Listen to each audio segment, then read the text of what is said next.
timbul karena variasi susunan.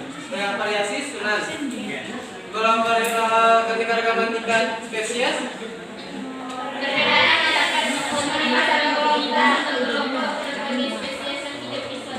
Nah, contohnya dari tingkat gen apa? Berprotein B, tinggi besar dan berdaging luar tebal. Berarti kalau pada makhluk hidup gimana perbedaannya? Mohon maaf kepada Bapak Nah, Ibu ini perbedaan antara keanekaragaman tingkat gen dan jenis itu dapat dibedakan. Contohnya pada tingkat perubahan dari gen spesies. Kalau di keanekaragaman tingkat spesies itu apa? berkumpul di ruang sidang pertama. Terima kasih. Ya, contohnya pada singa, kucing, harimau. Kenapa dimasukkan ke dalam keanekaragaman tingkat spesies? Karena masih masuk di dalam genus yang sama. Ya, masih termasuk genus yang sama dan famili yang sama. Famili kucing-kucingan. Nah, pada materi hari ini kita mempelajari tentang virus. Nah, untuk virus, untuk tujuan pembelajaran kita pada hari ini yaitu menciptakan solusi atas permasalahan berdasarkan isu lokal, nasional atau global terkait pemahaman virus dan peranannya. Nah, apa yang diketahui tentang pemahaman virus Anda semua?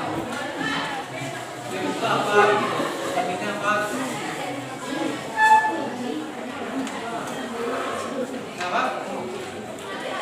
Dan diketahui tentang virus? Virus itu patogen atau kuman kecil, mikroorganisme atau mikroba. Mikroba itu apa? Yang hanya dapat dilihat dengan mikroskop alat langsung. Oke? Untuk peranan virus ada peranan negatif dan positif. Yang biasa kita ketahui kalau negatif itu pasti sumber penyakit. Ya? Kalau yang positif buat vaksin, terus ya, betul. Ya, produksi vaksin. Nah, untuk indikator pencapaian nutrisi kita yang pertama yaitu mengamati virus. Yang pertama menjelaskan sejarah penemuan virus. Yang kedua menganalisis ciri dan sifat virus. Nah, untuk pada hari ini kita mempelajari virus pada poin menjelaskan sejarah penemuan virus dan ciri sifat virus. Untuk hari ini kita mempelajarinya. Nah, yang pertama sejarah virus. Virus ditemukan oleh pada tahun 1883. Nah, pada penyiar berkebangsaan Jerman. Nah, pertama itu penyebab virus karena mosaik pada tembakau. Nah, contohnya pada bagian ini awalnya mereka hijau daunnya karena dikira awalnya ini virus. Nah, lanjut untuk pada tahun 1892 ditemukan oleh asal dari Rusia, di mana penyaring ekstrak daun tembakau dengan saringan keramik difilter disemprotkan di tembakau sehat dan sakit. Nah, contohnya seperti pada tembakau yang masih sehat. Nah, yang tembakau yang sakit itu kita diekstrak, dijadikan semprotan. Nah, jadi semprotannya itu kita uji cobakan kepada tembakau yang masih sehat. Nah, jadi hasilnya itu bagaimana? Hasilnya itu karena adanya bakteri. Nah, penyebabnya itu seperti ini. Oke, nah sebelum kita masuk selanjutnya, virus itu kan menginfeksi kan, menular, yaitu bersifat obligat. Obligat itu hanya bisa hidup di dalam inangnya saja. Nah, kalau tidak bisa hidup di inangnya saja, itu tidak bisa hidup atau mengkristal atau tidak ada kegunaannya sama sekali. Oke? Penyakit menular gitu kan? Nah, sama seperti yang tadi,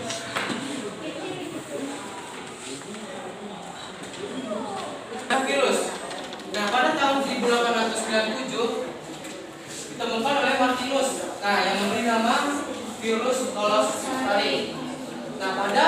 agen yang menginfeksi tanaman tembakau. Nah, agen tersebut lolos dari bakteri dan tidak dapat diamati dengan mikroskop cahaya. Oke? Nah, virus ini biasa diamati oleh mikroskop apa? Mikroskop itu ada cahaya, terus elektron, ya.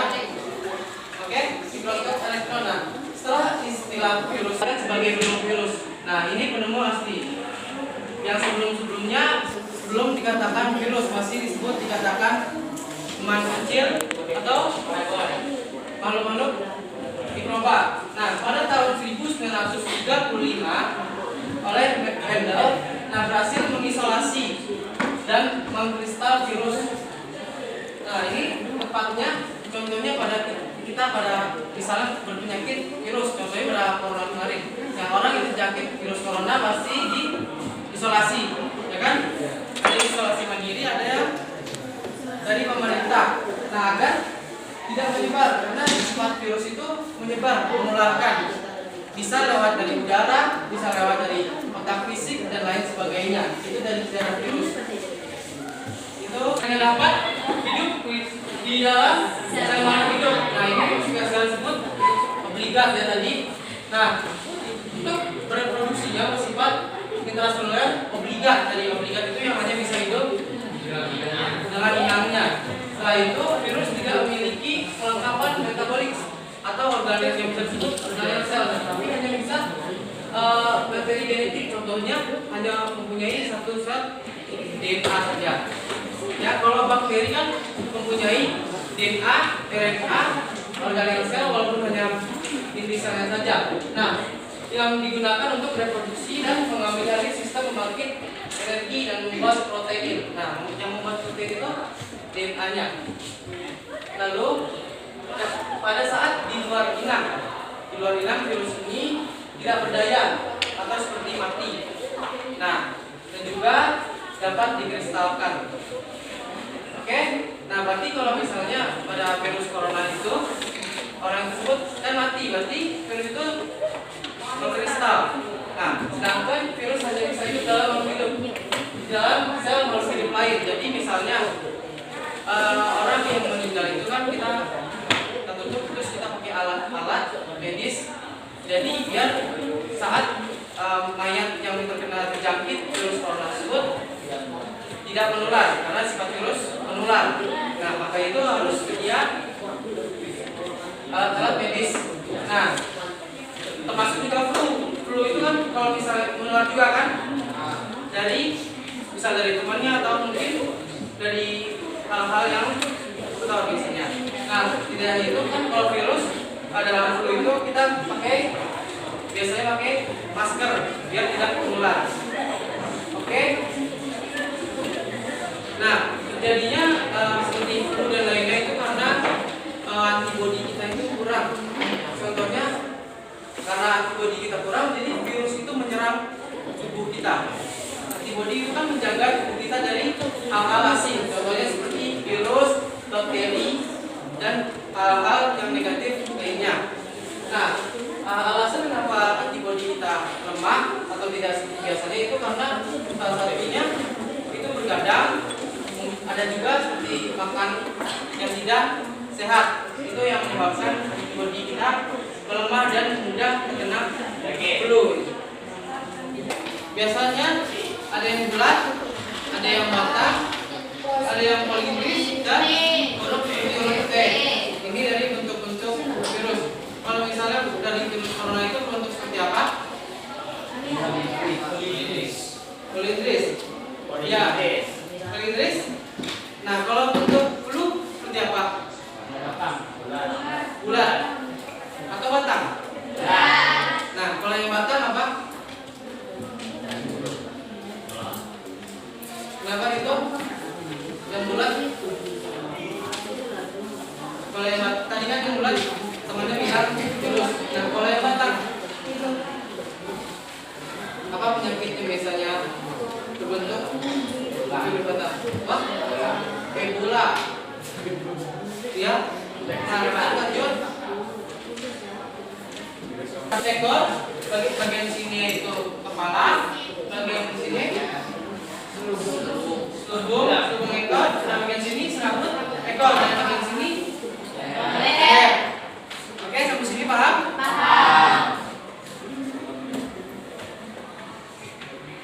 Nah, tadi materi kita bahwasanya sampai ciri-ciri dan sejarah, ciri-ciri dan bentuk.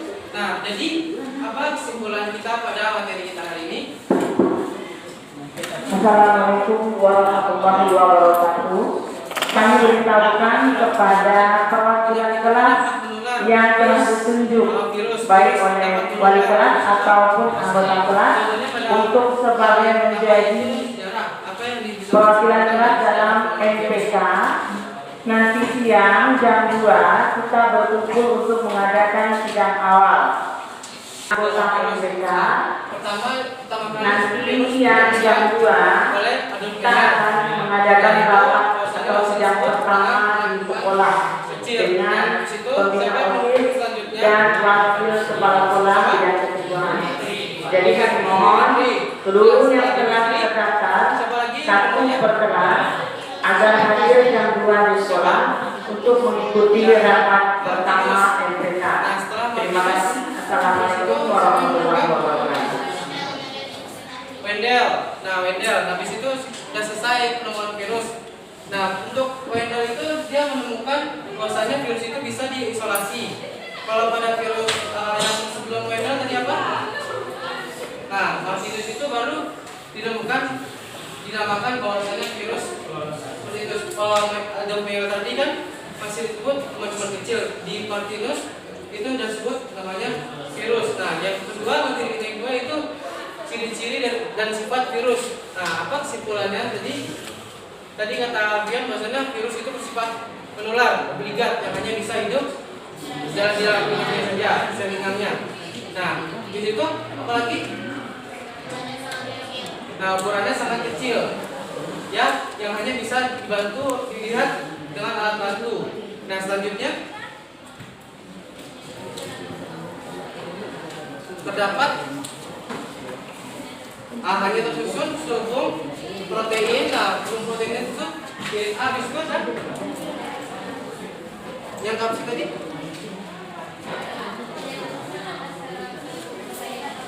Ya, lanjut. Nah, ya, ada lagi ciri-cirinya? Ya, bersifat aseluler. Ada lagi? Tidak memiliki sitoplasma. Ada lagi? Apa? Ya, memiliki faktor bakterinya. Itu yang membedakan virus dan bakteri. Nah, udah sampai sini ciri-ciri dan sifatnya. Sudah? Nah, yang terakhir itu bentuk dari virus. Oke? Nah, bentuk dari virus apa aja tadi? Bulat, politis, batang, dan bentuk huruf T. Nah, bentuk dari salah satunya ini pada huruf T itu kan terdapat kepala, terus leher, dan juga ekor. Nah, ekor selanjutnya. Nah, di dalam kepala itu terdapat adanya kapsid dan juga DNA sampai melihat.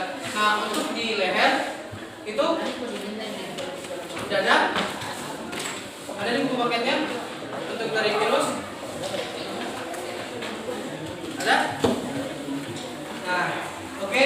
Di leher dari bagian tengah yang menghubungkan antara kepala dan juga ekor.